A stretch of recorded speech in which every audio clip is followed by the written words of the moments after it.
CJ Stroud. First to Jaden Higgins. This to Jalen Noel. And the Texans jumped out to a 14-0 lead. Two, Kaimi Fairbairn. Second half field goals put 20 on the board. And the Texans defense holds. 20-16 the final.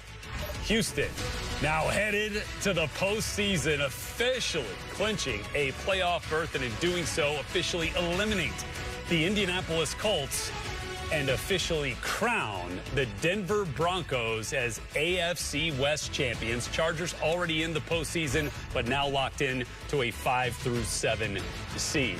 The Texans can further improve their postseason positioning with a win versus the Colts in Week 18, and a Jaguars loss in either of the next 2 weeks would give the Texans the AFC South crown. But for the third straight year, DeMeco Ryans, in his third year, leading the Houston Texans, bring them to the postseason.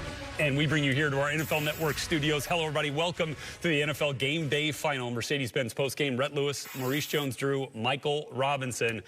Texans defense, guys, was as advertised, but did get a little bit of help down the stretch from their offense, getting with the necessary plays made at the end, and then got a call that went against the Chargers defense to prolong that drive. Yeah, I feel like so many times in the NFL, when you have really great games like this, you want to make sure that the player's in the game. And I have to say this because too many times we see this, right? What is the DB supposed to do?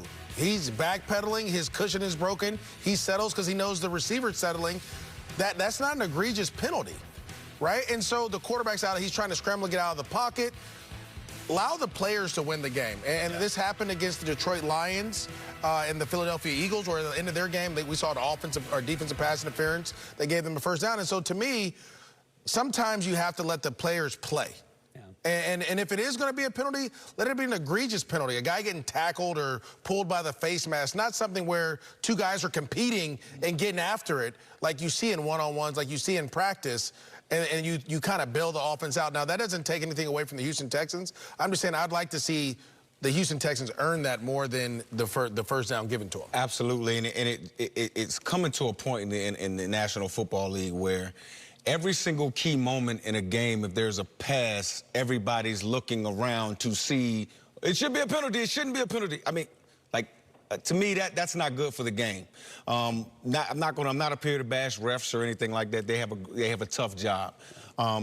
But to that point, man, you want to see the players on the field win the game. Right. Yeah. You don't want the game to come down to one call. I think there were a number of calls in this game that, actually some of those calls that negated sacks, and we had some of those calls in the secondary in this game on both sides. And, ultimately that one just amplified because of the timing of where it happened in the game. But that defense, Michael Robinson, for the Houston Texans, ended the first two Chargers drives with sacks. They piled on in the end and come up with 5 total. They were respected. And they put the rest of the AFC on notice on national TV today. Like, if your tackles have some issues, if your tackles aren't athletic, I'm talking about not just one, both, okay? You got Danielle Hunter on one side and Will Anderson Jr. on the other. And whether you're chipping, whether you're trying to keep a tight end there, whether you're putting a back there, these guys have every skill set to get after your quarterback. And then inside, you see Danico Autry right there making plays, right? So, MJD, we started today, and you made a great statement. You said, this is a championship defense. Yeah. And they showed up and showed out tonight. They know how to get after the quarterback. They're tied. Their front end is tied to the back end. They get interceptions. They tackle. They're sure tacklers. And DeMeco Ryans is in the playoffs. Congrats, big dog. Yeah, I'd like to say this too. Henry To'oTo'o, who did a great job today tackling Amari Hampton one-on-one, blitzing, all the things that you're asking him for. You're talking about the defensive line, who did an awesome job. The D tackles created pressure and got sacks as well. This is a complete defense. Both corners made big-time plays. Safeties are showing up. I don't see a weakness on this Houston Texans defense, and that's what's scary going into the playoffs, because if you can't score, you can't win, and that's what they're showing you here. Playmakers at all 3 levels, all over the field. That defense has done a phenomenal job all year long. Offense got the party started early, but the Chargers, on the flip side, The missed opportunities were many. Tips and overthrows. Got to get those. That's man. right. Yeah, man. And score touchdowns. Dicker misses the first field goal inside 40 yards of his career. Missed a PAT, which didn't ultimately end up. Those are the 4 points that you win. That's the 4 points that tie the game up. 2 and 5 in the red zone. That was the difference in this game. Yeah. How about the end of the first half? When you go back to the opportunities there. You said it, Mike. 60-yard bomb. As soon as Quentin Johnston didn't get in on the bomb, you got to score. Yeah. When he caught that long pass, I'm like, you got to score now. Because I don't think you're going to score now that this Texas defense can set up now and be in the red zone, and there's not a lot of green space. So the Chargers didn't run the ball well tonight, and they made a lot of mistakes. It was almost to the point where... just 275 total yards. That's not good. They didn't run the football. They weren't efficient. Yeah. They were charging. Ran the ball 74 times. Okay. CJ Stroud will be a part of the program here on NFL Game Day Final. We'll get his time for today's star of the game, presented by Mercedes-Benz. And, well, first few minutes for CJ Stroud gets the job done. 16 of 28, 244 yards, 2 touchdowns. Come on the first 2 drives, 75 yards to Jaden Higgins, 43 yards to Jalen Knoll, the 2 rookies. Texans punch their ticket to the postseason with a 20-16 win. Our Jamie Erdahl with CJ Stroud. CJ, for your team's 8th straight win, that game had a little bit of everything. What was challenging about today, and how did you guys overcome it?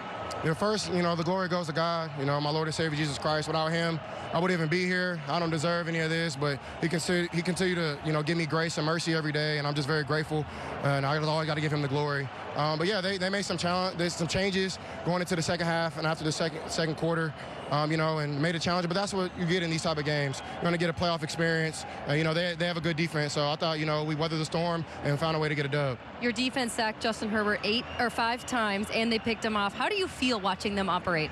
I'm glad I'm on this team, but I'm just so proud of those guys. They held us down all year. It's good to finally put up some points in the beginning of the game to give them a little bit of a lead, and we got to just keep that going, fix some things, but it's a good start. You haven't played in an NFL season without making the playoffs. What makes this team so equipped to make a run in January? I just think the foundation, it starts in the front office with, the McNairs and, going to Nick and then, to Coach, D'Amico. So, the way we're built, we're built tough. We practice hard. We have training camp the hard way. So, everything, is hard. And so in these type of games, we're kind of used to it.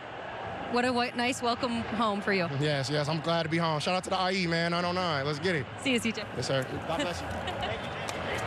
All right, the Inland Empire with a shout out there for CJ Stroud for a 20-16 win, 8th in a row, 11th of the season. They are postseason bound, which means 6 of the 7 playoff spots in the AFC are now spoken for. Steelers in the driver's seat for the final, but the Ravens are still alive in their quest to find a postseason berth, but they'll need to navigate tonight's matchup with the Packers without Lamar Jackson. He is inactive with the back injury, which means Tyler Huntley, Snoop Huntley, will pilot the Ravens offense as they try to get past the Packers in Green Bay. They must win to stay alive. They need wins in their final 2 games, and they need the Steelers to lose in Cleveland this week.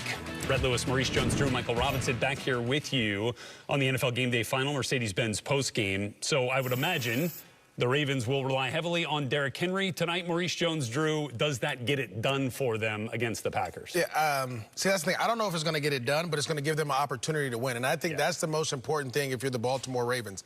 You're going to have to muddy this game. Goes on. But to your point, right, this is a complimentary football, right? Your defense can't give up, 400 yards of offense, too, because if you do that, then you get into a throwing game. So I do believe that the Baltimore Ravens have to lean on Derrick Henry. But if this game gets a little bit out of it and they got to go to a straight throwing game, it's going to be bad news for Baltimore. Packers relying on Malik Willis with Jordan Love officially.